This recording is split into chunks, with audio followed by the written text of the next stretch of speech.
กนี้มีธรรมประจำที่เมื่อทำดีจะไม่ดีมีที่ไหนมีสุขบ้างทุกบ้างช่างประใดเป็นวิสัยของมนุษย์ปุถุชนขอกราบไหว้สาครูบาอาจารย์ทุกท่านขอเจริญพรศรัทธาญาติโยมผู้ใฝ่ในศีลในธรรมทั้งหลายมาแล้วมาแหมแล้วรายการเสียงธรรมจากในน้อยสั่งเหลือจากวัดประแดงทั้งนี้โดยการนำของท่านพระโกโคสิทธิ์ปริยัติยาภรณ์เจ้าวัดวัดประแดงเจ้าคณะตำบลสุเทพเขตหนึ่งเป็นประจำทุกวันพุธจาก10 โมงจนถึง11 โมงมีข้อแม้ถ้าทางวัดไฟหินบ่มีการถ่ายทอดสดเขาเคยได้พบปะกันซึ่งจะมาภาพสมณเณรสมพงษ์เป็นผู้ดำเนินรายการนั่งจัดรายการอยู่ที่วัดประแดงกระจายส่งเสียงไปทางวัดไฟหินทางสถานีวิทยุ FM 104.5 ของวัดไฟหินโดยที่ทางวัดไฟหินก็มีท่านพระครูปริยัติยานุศาสตร์เจ้าวัดวัดไฟหินรองเจ้าคณะอำเภอเมืองจังหวัดเชียงใหม่โดยมีท่านพระครูสมุวิศวัตรวรกิจโจเป็นนายสถานีผู้ใจดีได้มีครูบาอาจารย์ทำหลายผู้หลายท่านด้วยกันได้ความเมตตากรุณาภาพได้ได้กล่าวตำหนิติชมในการทำงานในวันการดำเนินรายการของธรรมภาพอย่างนี้เป็นประจำเท่าที่ผ่านมาขึ้นต้นปีใหม่ก็ต้องขออนุโมทนากับครูบาอาจารย์ที่เมตตาได้หูความอ่านกับในน้อยตรงนี้เพราะว่าจะเป็นพระสงฆ์องค์เจ้าหรือว่าบัณฑิตนักปราชญ์หลายพันด้วยกันพวกนี้สมัยนี้ญาติโยมทั้งหลายฟังได้หลายตังด้วยกัน โดยเฉพาะในโทรศัพท์เปิดพอได้เข้าไปใน YouTube ก็ได้พิมพ์ว่าเน้นน้อยสั่งเหลือก็ฟังได้เลยหรือว่าทาง Facebook ใครที่เป็นเพื่อนฝูงกันก็ฟังได้เลยจะมีให้ฟังเพราะฉะนั้นญาติโยมทั้งหลายมาภาพเองได้เอาธรรมะเปิดให้ญาติโยมฟังที่เป็นอันเก่าที่ผ่านมาและใหม่ไม่ว่าจะเป็นวันพุธไม่ว่าจะเป็นวันอาทิตย์ตั้งแต่ 4 โมงถึง 2 ทุ่มตั้งแต่ 4 โมงถึง 2 ทุ่มและวันพระจาก 4 โมงถึง 2 ทุ่มเหมือนกันเนี่ยเต่าเต็มมีโอกาสจะเอื้ออำนวยหรือว่าเวลาว่างรถตำซอยตำตอกซอกซอยตำวัดประแดงตำมหาวิทยาลัยเชียงใหม่ติดกันโดยเฉพาะในเชียงใหม่ติดกันพร้อมกันนี้ญาติโยมทั้งหลายมีข่าวดีอยู่อย่างหนึ่งที่จะบอกญาติโยมทั้งหลาย เฉพาะข่าวดีจากเขาจะได้มหาบัณฑิตแล้วเขาก็จะได้ครับข่าวจากคณะสงฆ์และมีการปรับและมีการให้ปริญญาบัตรเกียรติคุณดุษฎีบัณฑิตหลายคนด้วยกันและมีพระสงฆ์องค์เจ้ารูปหนึ่งที่คุณค่าแก่การถวายนั่นคือหลวงปู่ทองหรือว่าพระครูพระพรหมมังคลาจารย์หรือว่าอาจารย์ทองแห่งสำนักวัดศรีจำตองเจ้าวัดวัดศรีจำตองก็แสดงความดีใจกับครูบาอาจารย์หลวงปู่ที่ได้รับปริญญาบัตรดุษฎีบัณฑิต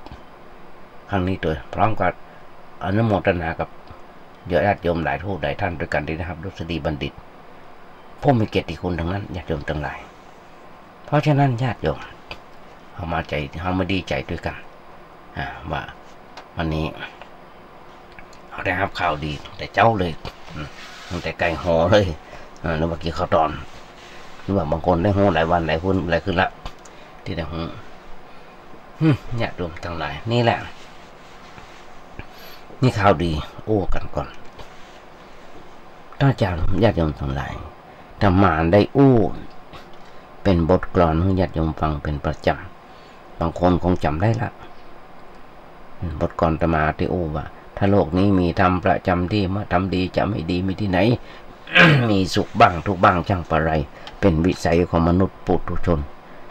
ตมาได้ขยายใจความให้ญาติโยมฟังได้หลายปีดีดักก็ยังมาจบเสียงกันเตือเพราะฉะนั้นในเมื่อมันยังมาจบเสียงกันเตือก็ต้องโอ้กันต่อไปญาติโยมคนเฮาไม่มีอย่างจะดีเท่ากับการฮึ่งซึ่งการฮึ่งนั้นนั่นคือความสุขในน้อยตรงนี้เดือนนี้ทั้งเดือนก็จะส่งความสุขให้กับสถานญาติโยมทั้งหลายโดยการที่จะเอาธรรมะเนี่ยส่งเป็นสคสให้ญาติโยมฟังซึ่งอาตมาเองได้ทำตามครูบาอาจารย์เปิ้ลเพราะว่าจะเป็นพระอาจารย์พระพยอมกัลยาโนแห่งวัดสวนแก้วหรือหลวงปู่ปัญญานันทภิกขุหรือพวกหลวงปู่พุทธทาสได้ทำหลายท่านด้วยกันนี่ก็เป็นสคสฉบับหนึ่งเปิ้ลบอก3 ขั้นบันไดสุขอย่าเดี๋ยวนั่งฟังก็ล้อว่าอย่างใดเป็น3 ขั้นบันไดสุขก็คือพระพุทธพระธรรมพระสงฆ์จะแม่นก่อนนะบางคนคิดนะเมื่อเวลาปีหนึ่งผ่านไปภายก็มีความดีอกดีใจในชีวิตที่ได้ผ่านมาเพราะถือว่าชีวิตเป็นสิ่งที่มีคุณมีค่า เป็นสิ่งที่เฮาสงวนห่วงแหนซึ่งไปก็บ่อยากจะตายบ่อยากจะเจ็บบ่อยากจะไข้อยากจะให้มีชีวิตอยู่กับบนโลกที่มัน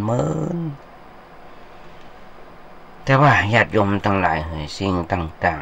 ๆหลายอันหลายอย่างมันบัดได้เป็นไปตามที่เขาหวังเพราะอย่างก็เพราะว่ามันมีการเปลี่ยนแปลงอยู่ตลอดเวลาเป็นเรื่องที่เขาหนีบ่พ้นทุกชีวิตต้องประสบกับสิ่งเหล่านี้ยังเมื่อกี่วันที่ผ่านมาญาติโยมทั้งหลาย บนดอยพระธาตุดอยสุเทพเขาจะทำได้ยุคนี้สมัยนี้มีข่าวอย่างน้อยนึงก็เผยแพร่กันในทาง Facebook ทางทีวีแล้วแป๊บเดียวแค่นั้นเองซึ่งยังวัดพระธาตุดอยสุเทพก็ตอนที่ผ่านมาฝนมันกระตกทุกปีน้ำก็ไหลแต่ไปไหลอย่างแต่วันซืนนี้โอ้ยไหลอย่างน้ำตกน่ะมันเป็นอย่างที่เปลี่ยนแปลงหรอกญาติโยมลองคิดนะเพราะฉะนั้นสิ่งที่เราที่จะคงทนถาวรอยู่กับเราตลอดไปอันนี้เป็นเรื่องที่เราควรจะมาพิจารณาไว้เพื่ออย่างเพื่อให้มันไปปลอบโยนจิตใจขึ้นในครั้งหรือว่าในครั้งที่ตกในความสุขในความตกความสุขจะบ่ได้ลงไหลบ่เหี่ยวแห้งจนเรื่องปัญหาต่างๆที่เกิดขึ้นในชีวิตประจำวันนักเกินไปญาติโยมตามปกติในเวลาที่สิ้นปีเก่าต้อนรับปีใหม่ก็มักจะมีการกระทำอย่างหนึ่งในสังคมปัจจุบันที่เอาห้องส่งสคสส่งปุ่นส่งมั้งเขาส่งไปเพื่อนเพราะว่าจะเป็นแนมโพในจังหวัดในต่างประเทศในเรื่องความสุขที่เราจะฮึ่งกันนั้นถ้าเราได้ฮึ่งกันตามแบบที่เราฮึ่งกันทั่วไปนั้นลองคิดขอว่ามันจะสุขขึ้นได้อย่างไรเช่นเราฮึ่งปอนผลว่าในวาระดีถีขึ้นปีใหม่ขออ้างคุณพระศรีรัตนตรัยและสิ่งศักดิ์สิทธิ์ทั้งหมดในสากลโลกขอให้บันดาลให้มีความสุขให้ท่านมีความสุขเนอะมีความเจริญเนอะมีความก้าวหน้าในชีวิตเนอะเพียงตัวเอง มันจะช่วยอย่างไรจะมาบอกถ้าฟังบาอาจารย์พูดว่าอ่านแล้วมันก็ไม่ได้ช่วยอะไรอย่างมาทำอะไรอย่างเขาดีขึ้นและบางทียังทำให้เขาลงผิดโดยซ้ำไปคือลงผิดไปว่าอำนาจสิ่งศักดิ์สิทธิ์จะช่วยดลบันดาลให้ซึ่งความจริงนั้นญาติโยมถ้าจะโอ้กันอย่างบักเกรงอกบักเกรงใจกันนะอำนาจสิ่งศักดิ์สิทธิ์ช่วยไผโดยได้ถ้าโอ้ตามหลักพุทธศาสนานะ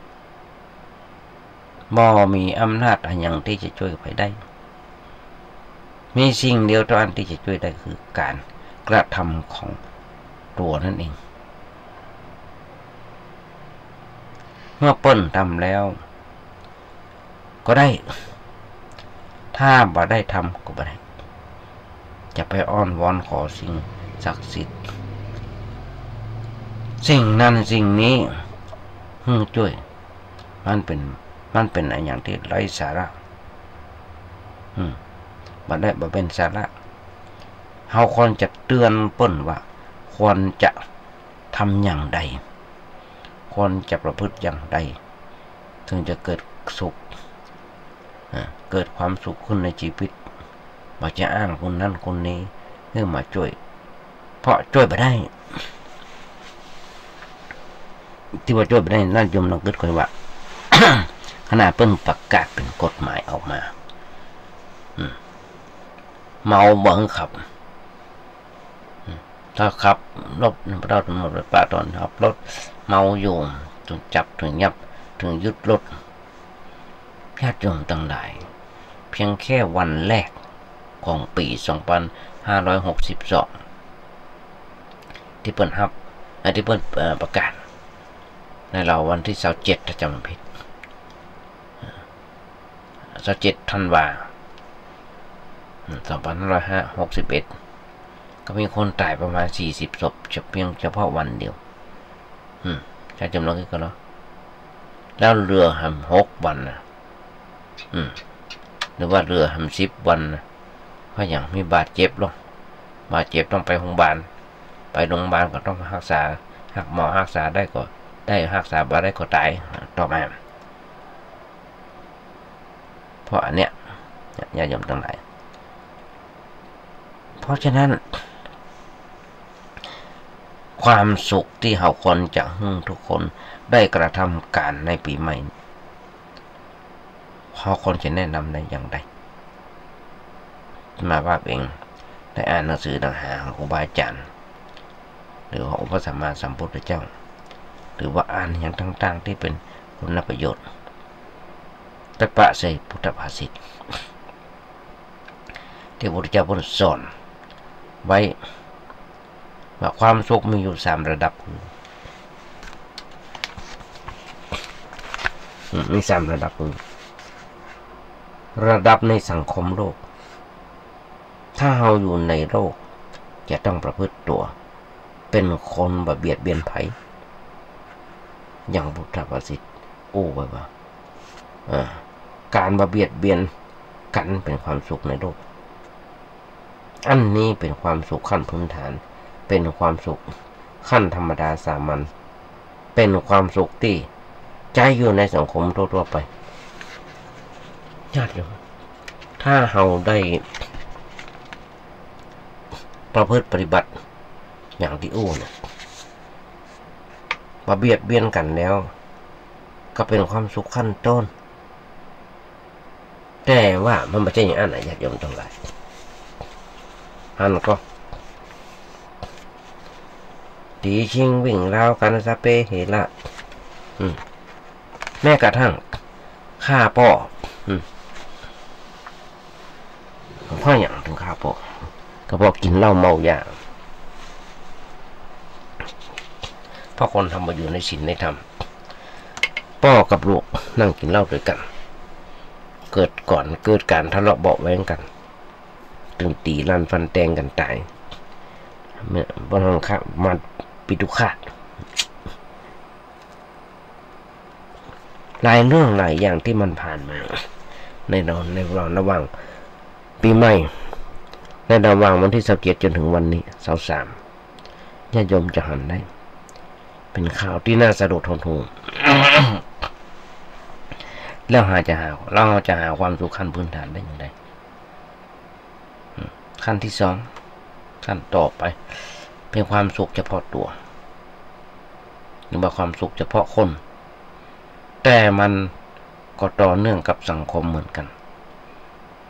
เพราะสังคมเกิดจากการรวมตัวของคนจำนวนนักนั่นมาคนจำนวนนักในสังคมนั้นได้ประพฤติปฏิบัติถูกต้องตามหลักธรรมะก็จะช่วยให้คนที่ถูกหรือว่าคนที่อยู่ร่วมกันนั้นมีความสุขไปด้วยความสุขที่จะเกิดขึ้นกับแต่ละบุคคลก็ควรประพฤติปฏิบัติเป็นเรื่องภายในนั่นคือการบังคับจิตใจของตัวให้ดีขึ้นตามแบบที่พระพุทธเจ้าว่าการควบคุมจิตบอกให้เกิดความกำหนัดในกามคุณเนี่ยเป็นความสุขเนี่ยพ้นท้องมาเป็นความสุขแต่ละบุคคลเป็นความสุขขั้นกลางก็ญาติโยมต้องคิดกับว่าถ้าสังคมเฮาอาตมาก็ถึงย้ำแห่งกรรมว่าถ้าโลกนี้มีธรรมประจำที่มีศีลมีธรรมเหมือนกันทุกตัวคนบ้านเมืองเราก็จะเดือดร้อน นั่นคือศีลมันมาเหมือนแต่ว่าคนมันไม่ศีลกันพอมีศีลทำเหมือนขนาดเปิ้นเอาจิ้นหมูห้อยไว้หน้ารถปิกไปซื้อของใหม่ปิกมาจิ้นหมูมันหายไปแล้วเปิ้นเอาป่าเอากุ้งห้อยไว้หน้ารถไว้หลังรถปิกไปซื้อของปิกมาหายละนั่นคือกระเตอะหมอนผ้าหมอนเหลี่ยมหกเหลี่ยมหมอนสี่เหลี่ยมหมอนเหลี่ยมมันน่ะมัดเป็นแพ็คไว้เปิ้นตั้งไว้ขายเปียกหมดไปเหี้ยวันนี้ลามเข้าไปในแถวในวัดในว่าญาติโยมนั่นคือกระเตอะทุกเจ้าพระสงฆ์องค์เนรนอนบอกให้หลับลำเดียวเพราะอย่างมัวนั่งนับผ้าว่าวันนี้มีเหลือกี่องค์น่ะเตียวพอตู้สตางค์ว่าตู้ไหนพอยังอยู่ก็ตู้บริจาคกันเลยว่ายังอยู่ก็ต้องใจเวรต้องใจยามเฝ้าต้องใจยามเฝ้าหรือมันก็ต้องติดกล้องวงจรปิดก็ช่วยอย่างนักหนาบ่ได้ท่านก็ญาติโยมทั้งหลายเนี่ยคนเฮาสังคมมันเป็นแบบนี้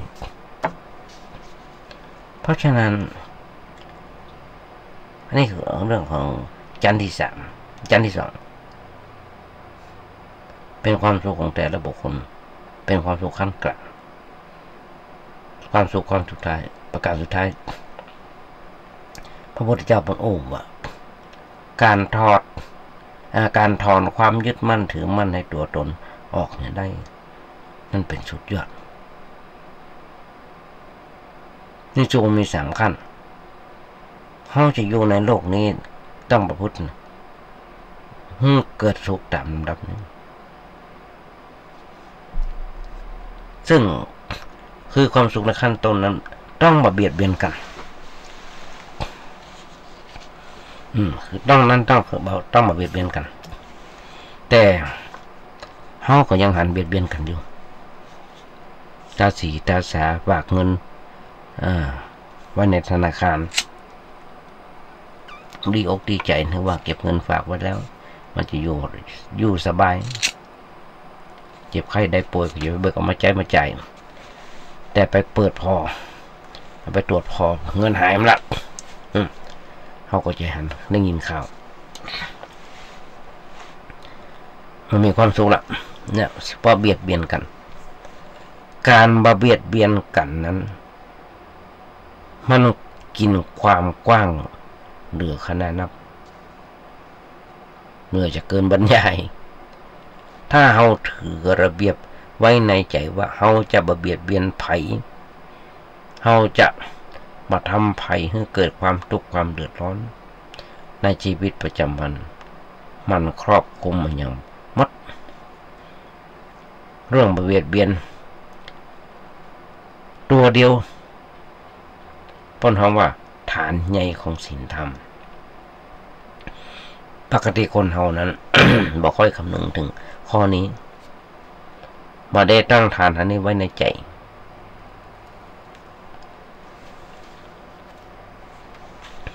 มาคิดในข้อนี้โดยทำให้คนอื่นเดือดร้อนกันบ่อยๆในเรื่องการการกระทำในเรื่องความคิดซึ่งมันมีอิทธิพลส่งออกมาเป็นการกระทำเป็นการต่อไปเพราะความคิดอย่างบดีเกิดขึ้นในความคิดที่มันบดีเกิดขึ้นการเบียดเบียนกันก็เกิดขึ้น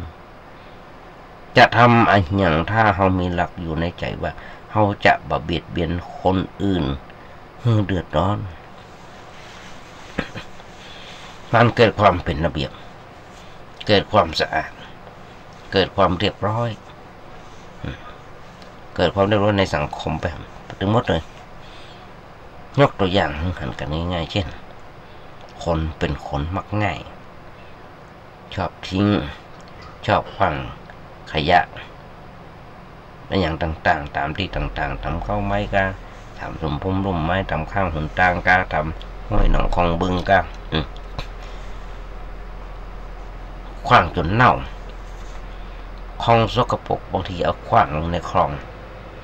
ในถนนทิ้งเศษขยะที่หันที่นี่สเปเห็นแล้วนั่นคือการเบียดเบียนกันอยู่ในตัวแล้วแต่คน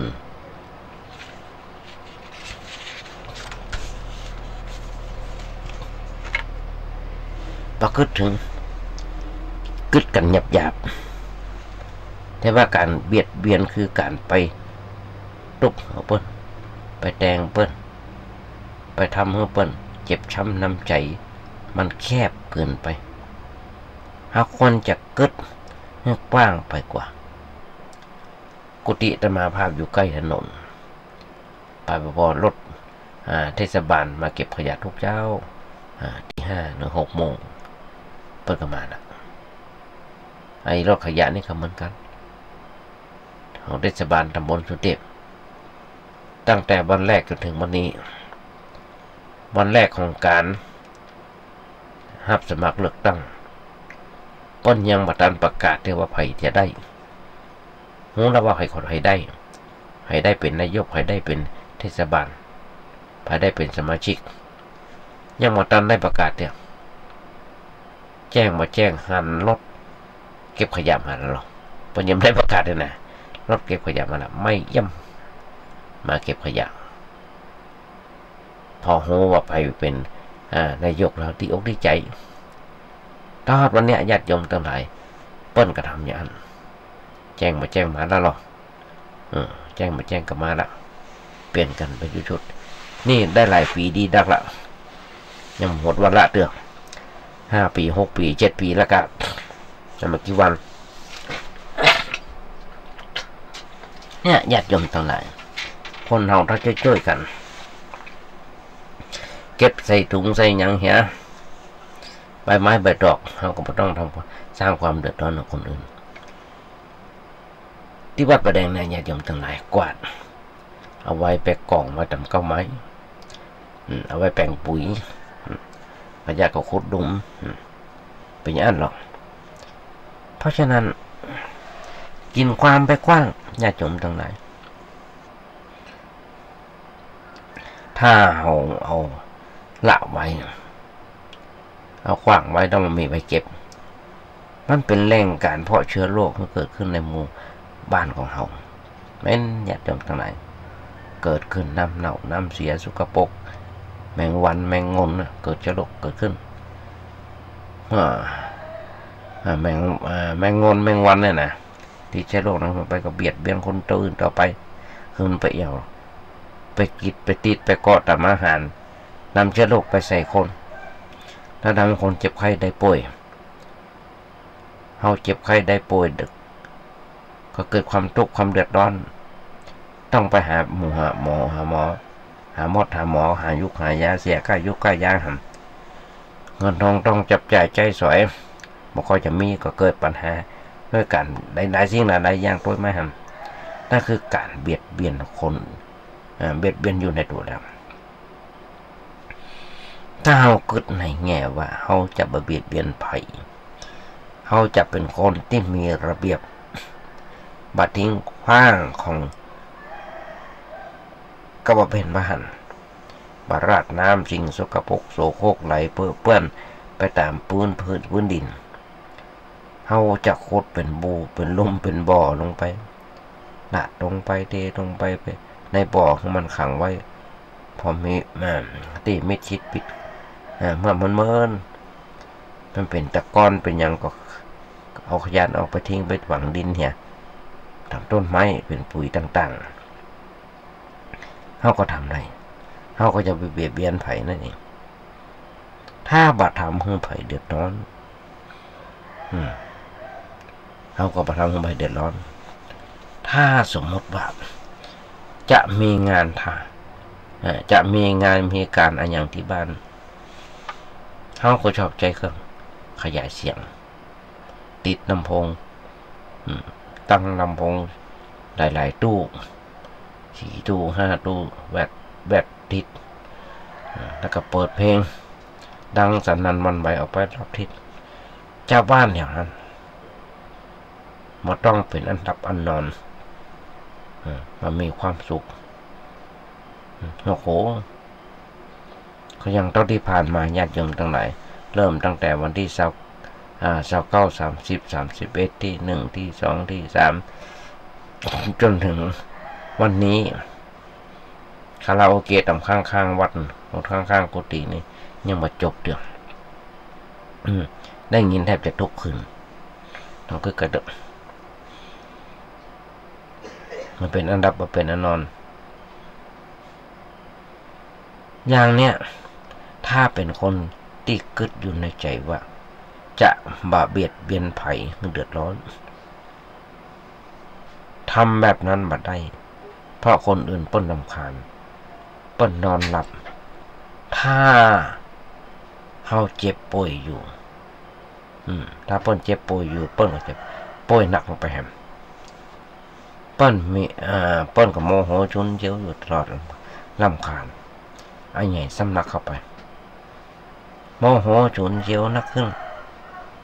อาจจะบุกตีลูกเมียให้เกิดความเสียหายก็ได้ก็ได้อย่างอีกก็ว่าเป็นก็ว่าเปิดเพลงมันดังเมื่อมันดังจนหนวกหูชาวบ้านแต่จะเปิดค่อยๆได้ยินพอสมควรถ้าเกิดละเอียดไปอีกมันจะเป็นอันอย่างที่จะต้องไปเปิดให้มันดังก็คนมากี่คนนั่งกินกันนั่งโอ้กันได้ยินกันแล้วก้อยจะต้องใจเครื่องขยายเสียงมันดีเพราะฉะนั้นเนี่ยนี่แหละญาติโยมทั้งหลายเหมือนกับโบราณเพิ่นบอกว่าต้นไม้ที่ได้รับการดูแลให้น้ำให้ปุ๋ยไปบำรุงต้นจนสมบูรณ์เมื่อถึงเวลาแล้วย่อมออกดอกออกผลให้กับเจ้าของชั้นใดคนที่ได้รับการเลี้ยงดูจนเติบใหญ่เมื่อมีโอกาสย่อมตอบแทนคุณพ่อแม่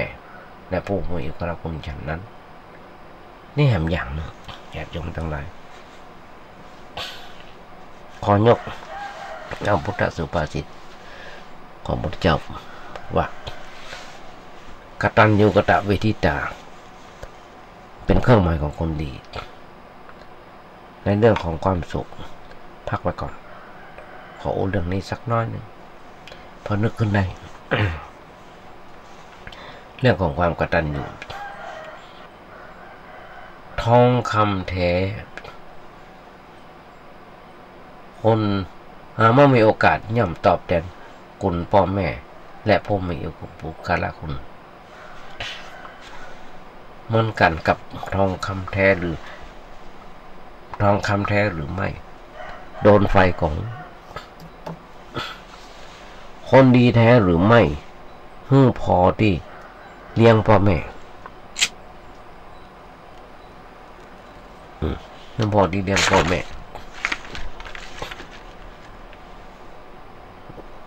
ถ้าดีจริงต้องเลี้ยงพ่อแม่ถ้าบ่เลี้ยงแสดงว่าบ่ดีจริงผมว่านะ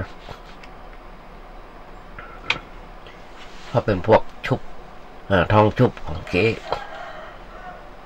พระคุณของพ่อแม่ญาติโยมเล่นน้อยอู้ทำแล้วที่จำเป็นต้องอู้ก็เพราะว่าหันถึงวันญาติโยมทั้งหลายหันถึงวันที่คนเนรคุณพ่อแม่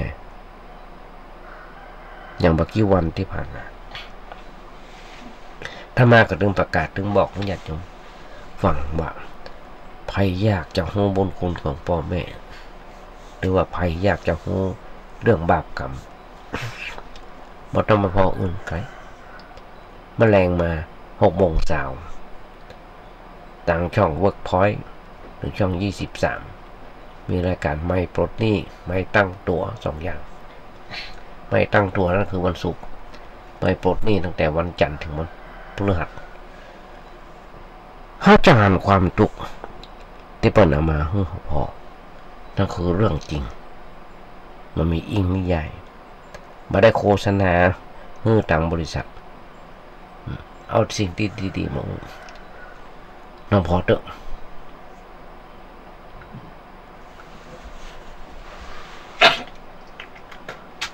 บางคนบอกว่าบนคุณบ่แม่พระสัมมาสัมพุทธเจ้าบอกว่าถ้าโลกจะพึงวางพ่อวางแม่นะเอาไว้บนบ่าถึง2 คนพ่อบ่าซ้ายแม่บ่าขวาป้อนข้าวป้อนน้ำคือพ่อของแม่พ่อแม่ขี้เหนียวใส่บนบ่าขี้เหนียวใส่บนบ่านะจนลูกอายุ100 ปีและปฏิบัติพ้นอย่างนั้นจนตลอดชีวิตก็ยังนับว่าตอบแทนบุญคุณเบิดมาหมดโลกญาติโยมทั้งคือกระกับเนี่ยคือคนเฮามันเป็นแบบนี้เพราะฉะนั้นคนที่บอกให้รู้บุญคุณของพ่อของแม่กรรมเป็นกรรมบางคนก็เถียงพ่อแม่มีหน้าที่เลี้ยงเราหรอกพระเจ้ามีหน้าที่เลี้ยงพ่อแม่มันใจอย่างนั้นหรอพ่อเลี้ยงเอาใหญ่หน้ากาบานเอาตรงนี้ต่อถ้าต้นไม้ถ้าลูกหน่วยมันออกหน่วยมาลำดีก็ไม่แต่คนจะโค่นต้นทิ้งไม่มีใครที่จะบำรุงรักษาไว้ตรงกันข้ามเพื่อนบอกว่าถ้าหน่วยไม้ถ้าหน่วยลูกมันแก่นมันลูกมันบันดีบันล้ำคนเพื่อโค่นขวางตัดขวางมันมีใครที่จะบำรุงรักษาตรงกันข้ามถ้าโลกหน่วยมันรสชาติดีหวานหอมทั้งมันทั้งหอมก็ประทัดมันทิ้งแต่มาบอกเจ้าของอยากจะใส่ปุ๋ยรดน้ำบนดินอย่างทนุถนอมเพื่อมันคงต้นอยู่เหมือนนี่อย่างนึงญาติโยมวกเข้ามาในเรื่องของปีใหม่ในเรื่องของสคสอย่างที่บอกเราบ่เดือดร้อนบ่ทำสิ่งที่เดือดร้อนให้ภัยเราก็จะมีความสุขจากที่ข่าวมีที่หันโง่ที่ขี่รถมอเตอร์ไซค์ถ้ามีความคิดนึกตึกตองในทางที่ถูกที่ชอบก็บ่ทอดต่อเสียให้มันสั้นๆแล้วให้มันเสียงดังๆเสียงแผดหูกล้องไปหมดกี่กิโล พอจะหันมาหน้าบ้านไผ่ก็จะดังล่วงหน้ามาผ่านหน้าบ้านมาแล้วก็ยังดังต่อไปคนเฒ่าคนแก่รำคาญคนเฒ่าคนแก่ก็คือปอนเนาะไผ่ก็คือปอนเราขี่ก็ผ่านหน้าบ้านขอมันตายไปเว้ยตายแน่น่ะมีมาหับปวดหัวตามั่วไปตามๆกันหนวกหูเสียงรถมอเตอร์ไซค์เหล่านั้นละอ้อนนุ่มๆน้อยๆที่เป็นลูกเป็นหลานเราถ้ามันบอกว่าแม่ขอสตางค์ซื้อรถมอเตอร์ไซค์สักคันจะไปซื้อมันเป็นอันขาดอายุลูกมันจะสั้นมันจะเรื่องอะไรอย่างมันขี่รถกำเนื่องก็กลัวละแขนหักขาหักกันเป็นเต้วลองไปเปิดสถิติที่โรงพยาบาลพอเจอว่าอุบัติเหตุจากมอเตอร์ไซค์เนี่ยปีหนึ่งสักเท่าใดจำนวนไม่ใช่น้อยไผมีลูกมีหลานหักลูกหักหลานอยากให้มันอยู่มันเมินเอาไว้ฝากผีฝากไข่ก็จะไปซื้อรถทั้งมันจะตายเหี่ยวเว้ยหมู่เนี่ยญาติโยมทั้งหลายที่ตมาเคยไอ้หมู่ขับรถเหี้ยวเลยนะมีโรคอยู่2-3 โรคนั่นน่ะที่คุณหมอเบื่อที่สุดนั่นคือโรคฮอนด้าโรคยามาฮ่าโรคซูกิโรคสปะวะโรคเดียวมีเพิ่มมาแหมโรคบิ๊กไบค์หันข้าวถึงวันนี่คือเบียดเบียนเปิ้นมันก็บดีมาเบียดเบียนเป็นความสุขคนเราแม้กระทั่งเบียดเบียนทางตาก็มีสิ่งสกปรกทำให้คนพอแล้วบ่สบายตาเบียดเบียนทางเสียงก็ได้ยินแล้วก็บ่สบายหูเบียดเบียนเรื่องกลิ่นบาดีเข้าหูดังแล้วก็รำคาญเบียดเบียนกันในทางสิ่งปฏิกูลทางสิ่งแวดล้อมทำให้เกิดมีบดีทางร่างกายทางจิตใจเป็นเรื่องเบียดเบียนกันทั้งนั้นมันมีอะไรอย่างที่จะเบียดเบียนกันถ้าเฮาทำบดีแต่ถ้าเฮาทำให้เกิดความสะอาดเกิดความเป็นระเบียบเรียบร้อยสิ่งถึงมันหลายอันหลายอย่างก็จะดีขึ้นมันมีอะไรอย่างเสียหายถึงเป็นฐานขั้นต้นในเรื่องการเบียดเบียนกันไอ้ความมาเบียดเบียนกันจะเกิดขึ้นเพราะอะไรก็ต้องมีคุณธรรมสนับสนุนด้านจิตใจคือความคิดที่ว่าสัตว์ทั้งหลายเป็นเพื่อนร่วมเป็นเพื่อนร่วมทุกข์เกิดแก่เจ็บตายด้วยกันทั้งหมดทั้งสิ้นอันนี้เราจะต้องติดไว้ในใจกึดไว้ในใจตลอดเวลาจะไปไหนทำอะไรยังก็ต้องคอยเตือนตัวเองไว้ว่าสัตว์ทั้งหลายเป็นเพื่อนทุกข์สัตว์ทั้งหลายเป็นเพื่อนร่วมทุกข์เกิดแก่เจ็บตายด้วยกันทั้งหมดทั้งสิ้นพอเอากึดอย่างนี้ขึ้นมาในใจแล้วใจที่จะเบียดเบียนมันก็บ่เกิดความโลภความโกรธความหลงความริษยาความพยาบาทอาฆาตจองเวรอะไรอย่างต่างๆมันจะคลายไปจากใจของเฮาแล้วใจของเฮาก็จะมีคุณธรรมเกิดขึ้นแต่คุณธรรมนั่นก็คือความเมตตาปราณีหันเปื้อนมนุษย์เหมือนกับตัวเฮาเองหันใจเขาใจเฮารู้จักเอาใจมาใส่เฮาเอาใจเฮาไปใส่ใจเขาพวกน้องกันนี่ว่าหันอกหันใจเนี่ย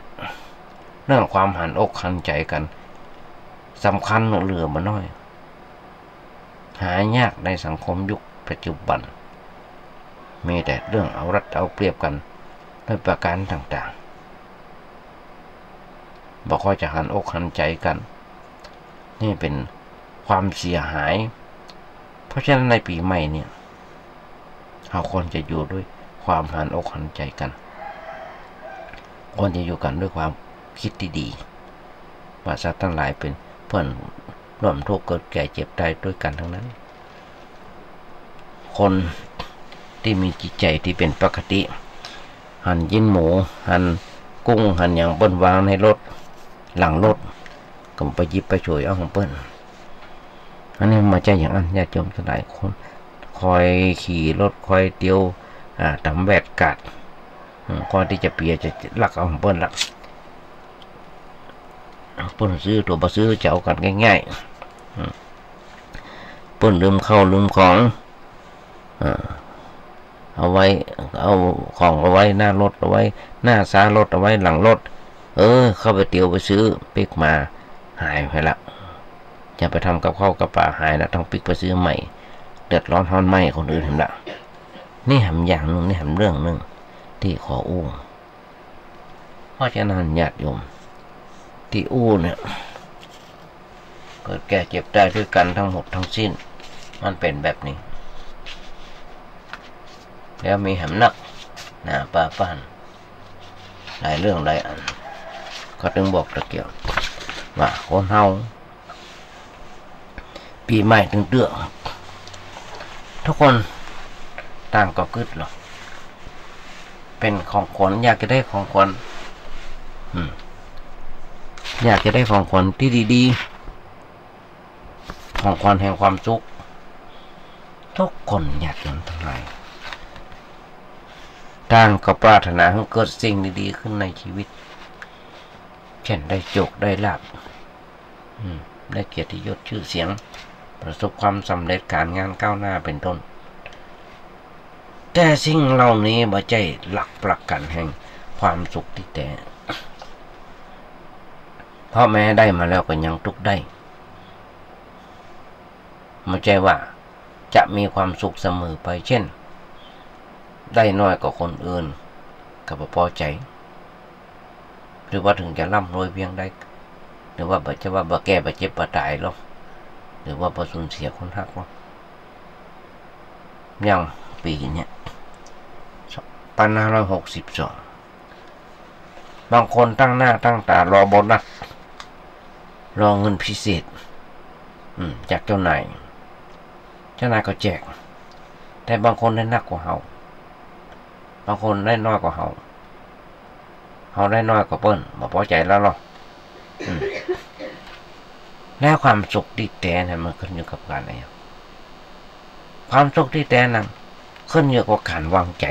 อย่างถูกต้องถ้าวางใจเป็น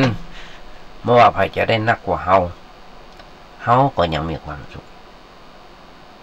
เพราะพอใจในสิ่งที่มียินดีในสิ่งที่ได้และแม้จะประสบความผันผวนปรนแปรในชีวิตที่อย่างใดก็บ่หวั่นไหวใจเป็นปกติเพราะรู้ดีว่ามันเป็นธรรมดาของชีวิตใจที่พอเป็นและหันตรงคือหลักประกันแห่งความสุขที่แท้สิ่งสำคัญที่สุดเฮาบ่สามารถบงการให้มีสิ่งดีๆเกิดขึ้นกับชีวิตของเราได้ตลอดเวลารวมทั้งบ่สามารถควบคุมให้สิ่งแวดล้อมเป็นไปตามใจเราได้เพราะฉะนั้นสิ่งร้ายๆสามารถเกิดขึ้นกับเราได้เสมอแต่หากเราสามารถวางใจได้อย่างถูกต้องบอกว่าอันอย่างจะเกิดขึ้นจะทำให้เราเป็นทุกข์ได้สำคัญที่สุดถ้าเราพอ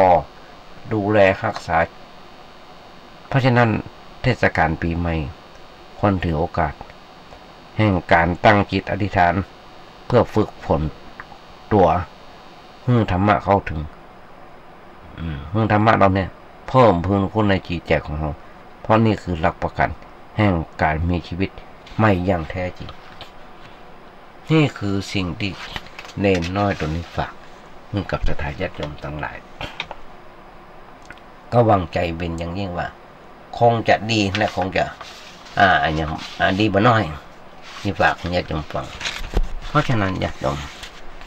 ทำอย่างพุทธเจ้าพูดบอกสัพพะทานังธรรมะทานังชินาติ การนึกธรรมะเป็นตานชนะการถึงหมดถึงมันปนบอกไว้เรามาเกิดก่อยกันสักน้อยเราแยกกันแต่เราคนทุกเมื่อเชื่อวัน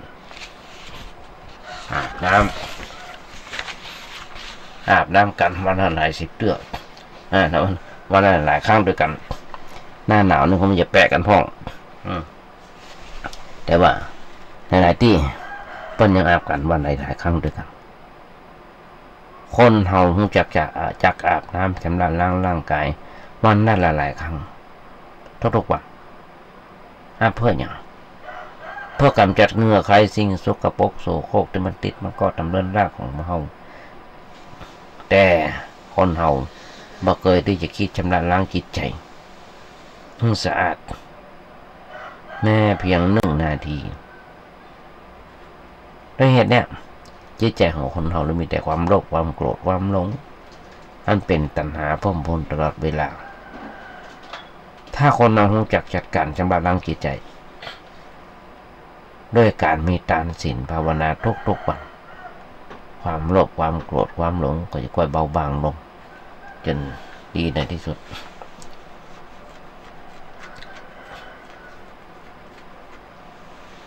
เพราะฉะนั้นทุกคนญาติโยมทั้งหลาย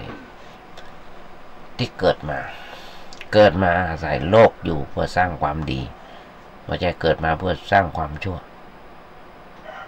โลกที่เราอาศัยอยู่เนี่ยหรือว่าสิ่งต่างๆที่เรากำลังครอบครองอยู่ทั้งหมดถึงมวลหลายอันหลายอย่างหลายอันหลายอย่างล้วนแต่เป็นของโลกโดยแท้จริงทั้งนั้นเพราะขาดความเข้าใจต่อความเป็นจริงของชีวิตเลยหลงยึดถือกันว่าสิ่งนั้นสิ่งนี้เป็นของเฮาอันนั้นก็เมียเฮาอันนี้ก็ผัวเฮาอันนั้นก็ลูกเฮาส่วนตัวเฮาแต่ยังบ่มีแล้วจะมีสิ่งต่างๆหรือว่าลูกเมียมาแต่ที่ไหนคล้ายๆกับว่าเฮาจุตัวเฮา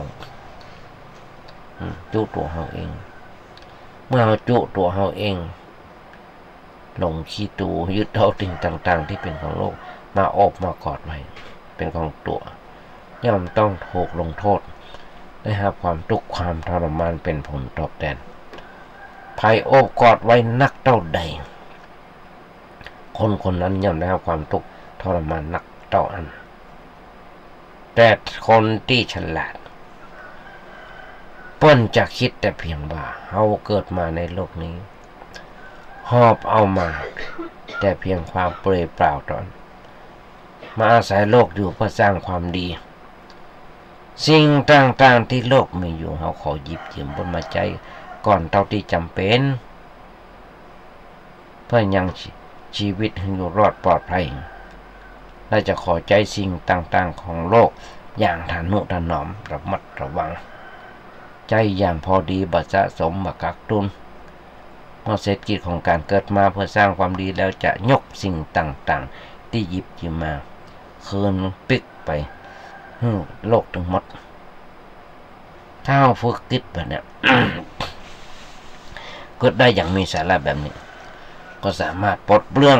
ความทุกข์ต่างๆที่มีให้เบาบางหรือหมดสิ้นลงไปได้ปีใหม่ปรับ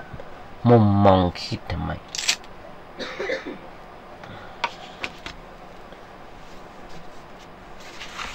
ปรับมุมมองคิดทำไมญาติโยมลองคิดก่อนคิดให้มันเป็นสาระคิดมันเป็นสาระคือคิดให้มันเป็นคิดให้มันถูกอย่างพอถูกต้องโดยเพื่อประโยชน์ให้กับชีวิตของเราได้เข้าสู่แก่นแท้ของชีวิตอย่างบ่มีความทุกข์ธรรมดามุมมองของชีวิตของคนทั่วๆไปจะมีมุมมองที่ชอบคิดไปในลักษณะของการได้หรือว่าสูญเสียในผลประโยชน์เพียงอย่างเดียว ทั้งเพื่อตัวเขาและคนใกล้ชิดบ่เคยคิดไปในลักษณะที่เหนือกว่าซึ่งอันจะเป็นประโยชน์ให้กับชีวิต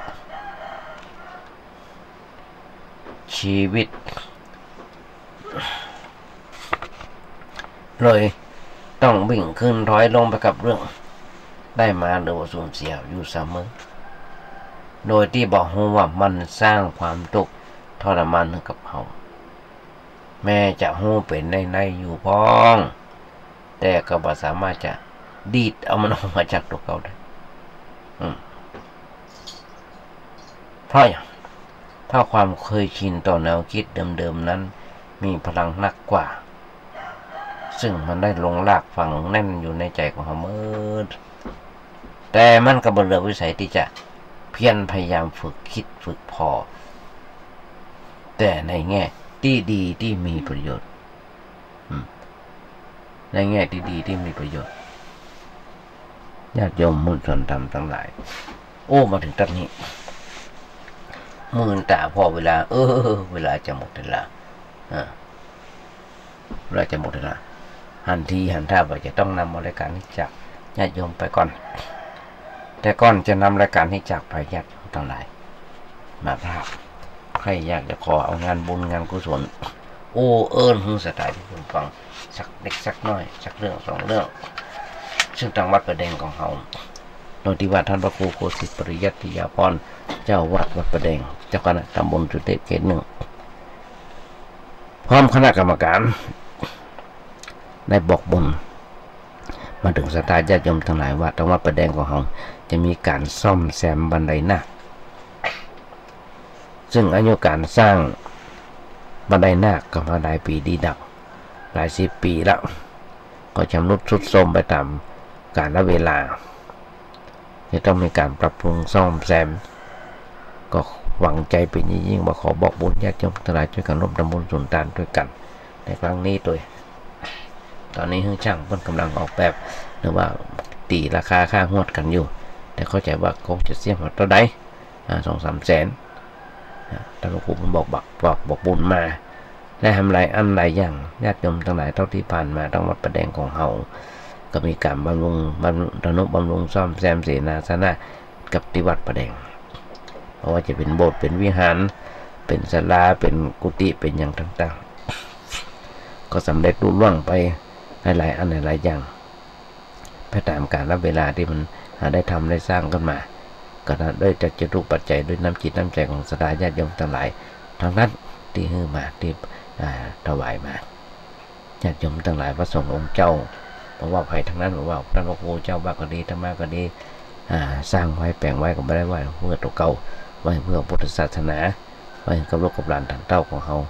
ได้จันลงเพราะว่าจะเป็นโบสถ์วิหารอย่างต่างๆเป็นบันไดเป็นห้องน้ำไว้ให้ศรัทธาญาติโยมใจกันทั้งนั้นเพราะฉะนั้นก็บอกบุญญาติโยมทั้งหลายพาจะร่วมทำบุญเติมทำสุนทานด้วยกันโทรศัพท์ไปถามท่านพระครูเจ้าวัดได้เลยเบอร์ผมมี0818815690 0818815690เลยจกดีปีใหม่ก็สวัสดีปีใหม่หรือว่าอวยพรปีใหม่กันในวันนี้ด้วยพร้อมนี้ญาติโยมทั้งหลายต้องขออนุโมทนากับครูบาอาจารย์โดยเฉพาะท่านครูสมุวิศวัตรวรกิจโจในสถานีที่ฮือเมตตาเวลากระโดดน้ำหับ1 ชั่วโมงโดยประมาณและคอยเปิดคอยต้อนรับธรรมาภาพต้องขออนุโมทนากับครูบาอาจารย์ด้วยท้ายรายการวันนี้ญาติโยมทั้งหลายวันนี้อาจจะเป็นวันเกิดของใครคนใดคนหนึ่งธรรมภาพขออำนวยพรไปพร้อมกันเลยไปพร้อมกันสลายญาติโยมเลยท้ายรายการวันนี้ทำท้ายละก็ขอมาขออำนวยพรสถานญาติโยมทั้งหลายมีความสุขมีความเจริญคิดสิ่งหนึ่งสิ่งใดสมความมุ่งมั่นปรารถนาของศรัทธาญาติโยมทั้งหลายอย่าเจ็บอย่าไข้กันเลยขอเจริญพร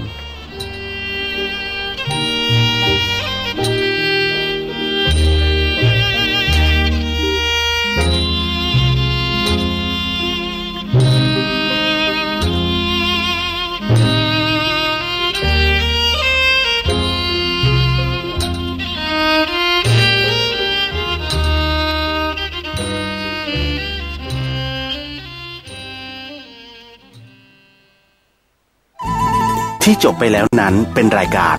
เสียงธรรมจากสามเณรดำเนินรายการโดยสามเณรสมพงษ์